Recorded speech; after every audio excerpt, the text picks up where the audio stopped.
abonné leen ci YouTube Nourou Darayni bës ci cloche bi ngir jot suñuy xibaar saa su ne. yóbbalu fajar gi bismillah. yow doomu aadama xamal ni yàlla soxlawul ku ko yërëm ci dara ndax loo fi gis moo ko bàyyi noonu ci coobareem, waaye yow moomu yaa soxla yërmandeem.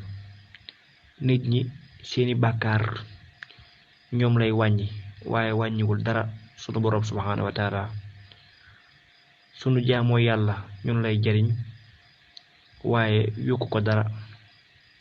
yàlla ku tedd la, ku baax la, ku mën a dimbalee la. ku ñu dimbali mooma, ku fi baax mooma, ku fi tedd tamit mooma, ku fi kawe mbaa mu yëkkatiku sunu boroom subhaanahu wa taala la moo ko dimbali. kon na nga rafet njort ci yàlla te yaakaar ko ci lépp, àddina ak àllaaxira. ñu yendu jàmm. bu ngeen bëggee am suñuy jotaay saa su ne man ngeen abonné suñu chaîne YouTube Nourou Darayni benn information du leen rëcc incha allah jërë ngeen jëf.